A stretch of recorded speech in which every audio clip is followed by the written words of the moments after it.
एक शायर कुछ इस प्रकार लिखता है कि धरा अगर साथ दे तो बात कुछ और है। धरा अगर साथ दे तो बात कुछ और है, तुम अगर साथ दो तो बात कुछ और है। अरे चलने को तो एक पांव से भी चल लेते हैं लोग, अरे चलने को तो एक पांव से भी चल लेते हैं लोग, लेकिन दूसरा पांव भी साथ दे तो बात कुछ और है। लेकिन दूसरा पैर भी साथ दे तो बात कुछ और है। मतलब आओ आज पढ़ना चालू करते हैं। देखो नॉर्मल समझने का प्रयास करते हैं कि बीएसटीसी 2026 के अंदर किस तरीके से आप 450 प्लस स्कोर ला सकते हो। एक सटीक रणनीति और पूर्णतः किसी टॉपिक की अच्छी समझ के साथ आसानी से आप उसमें नंबर अर्जित कर सकते हो। कुछ कुछ चीजें बारीक बारीक चीज उससे पहले जानना जरूरी है। आओ उससे पहले समझना शुरू करते हैं कौन किन किन चीजों की समझ होनी चाहिए। नॉर्मल बेसिक चीजें बताता हूं कि ये 200 क्वेश्चन का पेपर होगा। एक क्वेश्चन जो होगा वो 3 नंबर का आएगा, 3 नंबर का आएगा। तो सामान्य तौर पर देखें तो कुल 600 नंबर होंगे और 600 में से अपने को मतलब कम से कम 450 प्लस का जो स्कोर है वो सुरक्षित माना जाता है। कि 450 प्लस में अपन कह सकते हैं कि पूरे राजस्थान के अंदर 5 से 6 लाख फॉर्म भरे गए हैं और 26,000 सीटें हैं। तो अपन कह सकते हैं कि 450 प्लस में अपना नंबर आसानी से आ जाएगा। अब अगर 200 नंबर के इसमें मतलब क्वेश्चन आएंगे तो उनको 4 पार्ट के अंदर डिवाइड किया गया है।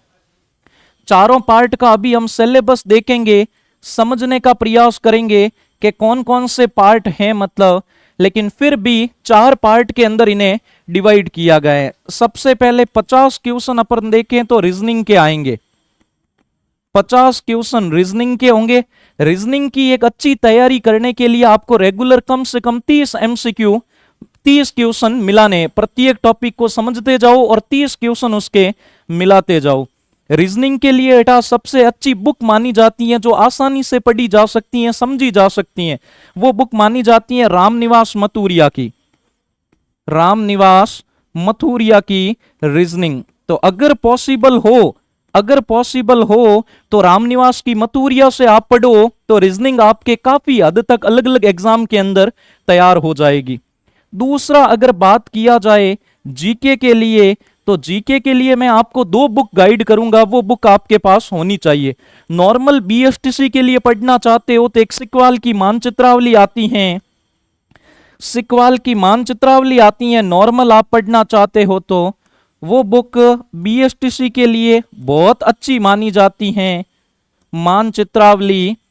चित्रावली जहां पर बच्चे आसानी से किसी चीज को समझ सकते हैं। और अगर उससे भी डीप पढ़ना चाहते हो कि भविष्य में भी हमारे किसी एग्जाम के लिए काम आए, तो जीके का एक दिंदवाल पब्लिकेशन का एक सेट आता है। दिंदवाल पब्लिकेशन से भी आप पढ़ सकते हो, दिंदवाल पब्लिकेशन से भी आसानी से आप समझ सकते हो। मतलब अगर तीसरे मैटर की बात की जाए कि कौन सा आएगा, तो अगले 50 नंबर आते हैं शिक्षण अभिरुचि के। शिक्षण अभिरुचि के क्वेश्चन पूछे जाते हैं। अब पिछले जितने भी एग्जाम हुए उसमें से 2-3 चीजें शिक्षण अभिरुचि सभी सबसे हार्ड आई। मेरे कुछ बच्चे थे जिन्होंने मतलब अच्छे नंबर अर्जित किए पिछले बैच में, उनसे भी पूछा तो उन्होंने बताया कि शिक्षण अभिरुचि के क्वेश्चन करने में गुरुजी सबसे ज्यादा समस्या आई। तो इसको आप अलग अलग जगह से पढ़ सकते हो।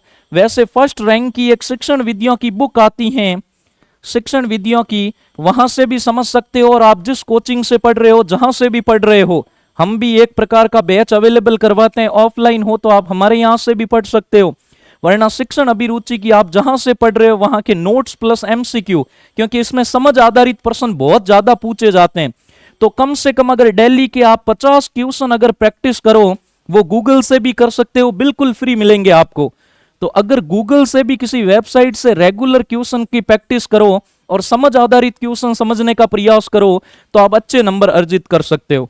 उसके बाद लास्ट सब्जेक्ट में बच जाता है लैंग्वेज।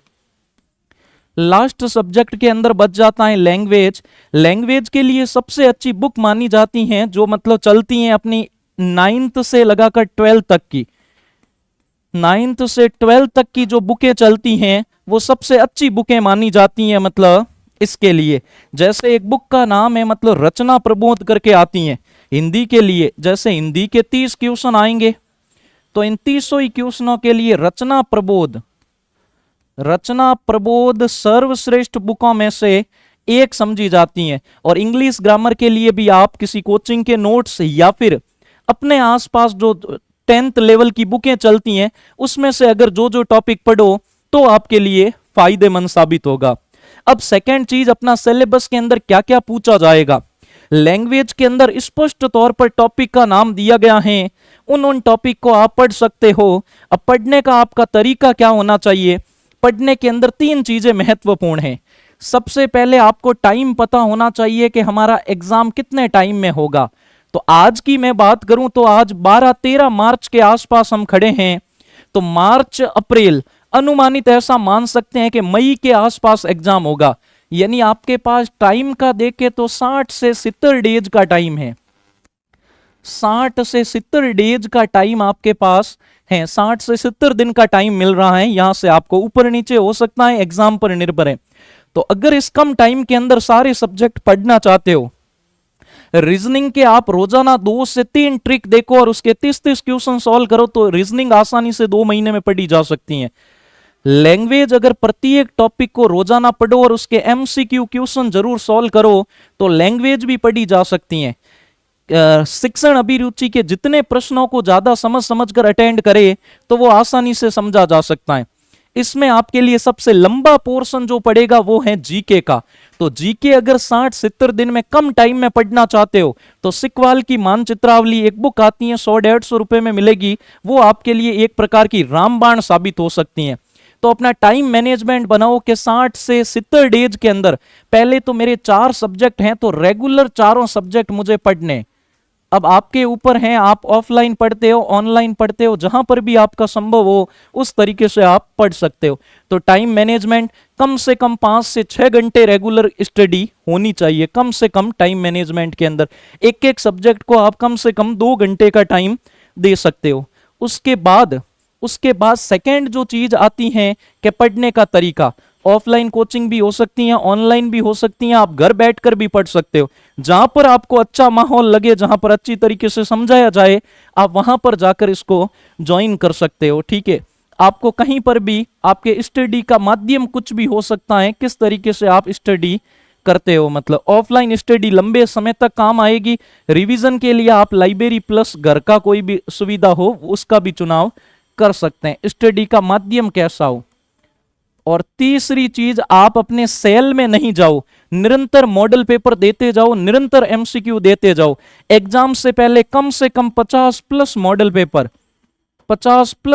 पेपर अच्छी रैंक के साथ 450 प्लस निकलने का प्रयास करो। अगर 50 plus model paper 450 plus number के साथ निकलने का प्रयास किया तो आपको बीएसटीसी में कॉलेज अच्छी तरीके से आपके लिए मिल जाएगी।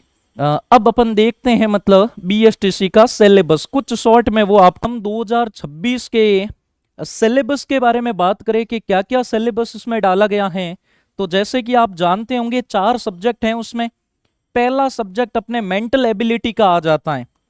मेंटल एबिलिटी के अंदर मतलब मेंटल एबिलिटी के अंदर ये टॉपिक डाले गए हैं। जैसे रीजनिंग कही गई है तो लगभग पूरी आ जाएगी। रीजनिंग के कुछ स्पेशल टॉपिक देख सकते हो, जैसे एनालॉजी पढ़े, 2 वस्तुओं के बीच समरूपता, मतलब डिस्क्रिमिनेशन पढ़ सकते हैं, विभेदीकरण के निम्न में से कौन से अलग हैं। रिलेशन पढ़नी पड़ेगी अपन को, ब्लड रिलेशन, किसी चीज का एनालिसिस करना, और लॉजिकल थिंकिंग। अगर सामान्य में कहे तो आपको रामनिवास मथुरिया की बुक में ये सारे टॉपिक लाइन से मिल जाएंगे। मतलब जनरल अवेयरनेस या जिसे जीके कह सकते हैं, जिसके 50 क्वेश्चन आएंगे। जीके कुछ इस तरीके से आएगा, जैसे हिस्टोरिकल एस्पेक्ट, यानी हिस्ट्री से संबंधित क्वेश्चन पूछे जाएंगे, उसमें कौन से टॉपिक आएंगे ये नहीं लिखा है। पॉलिटिकल एस्पेक्ट्स, राजनीतिक विज्ञान आएगी। आर्ट एंड कल्चर और लिटरेचर आएगा, साहित्य का विशेष योगदान होगा, यानी राजस्थानी साहित्य जिसमें पढ़ना पड़ेगा।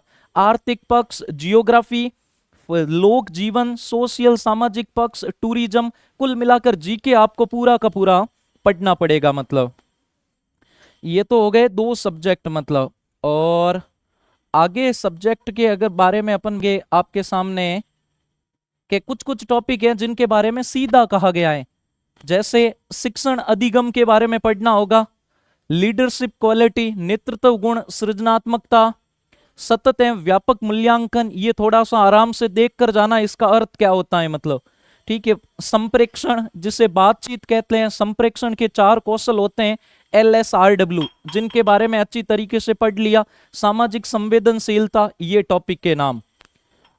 ये जो है मतलब PDF वो मैं अपने टेलीग्राम ग्रुप चैनल जिसका नाम मतलब GK अरविंद रामावत है, टेलीग्राम का चैनल GK अरविंद रामावत के नाम से हैं, अरविंद रामावत के नाम से हैं, उसमें डाल दूंगा, आप आराम से ये सिलेबस उसमें देख सकते हो मतलब। उसके बाद जैसे संस्कृत का पोर्शन दिया गया है, हिंदी के क्वेश्चन डाले गए, हिंदी के अंदर स्पष्ट चीजें लिखी गई हैं मतलब हिंदी में सीधे लिखी गई हैं, जैसे पर्यायवाची शब्द, शब्दों के ज्ञान के बारे में आएंगे, विलोम शब्द, युग्म शब्द, वाक्य विचार, शुद्धिकरण आएगा, शब्द शुद्धि, वाक्य शुद्धि, मुहावरे, कहावतें, संधि, समास, उपसर्ग, प्रत्यय, वाक्यांश के लिए एक शब्द, ये सीधे स्पष्ट कहा गया है कि ये चीजें आएगी मतलब, ठीक है। ये कुछ नंबरों का विभाजन है, अगर देखना चाहते हो तो इस तरीके से नंबरों का विभाजन भी किया जाएगा मतलब, इस सब्जेक्ट के ये आएंगे मतलब, किस किस सब्जेक्ट के क्या क्या नंबर वगैरह पूछे जाएंगे मतलब। और एक इसमें मतलब अपने रह गए मतलब जिसमें आपके आ जाएगा संस्कृत वाले, संस्कृत और इंग्लिश के कुछ ये टॉपिक हैं जो स्क्रीनशॉट लेकर भी रख सकते हो मतलब, ये इंग्लिश के कुछ टॉपिक हैं जो आएंगे ऊपर जो लिखे हुए नाम। ये कुल मिलाकर सिलेबस हैं, आराम से तैयारी करो, मेहनत करो और चलते जाओ। थैंक यू, धन्यवाद।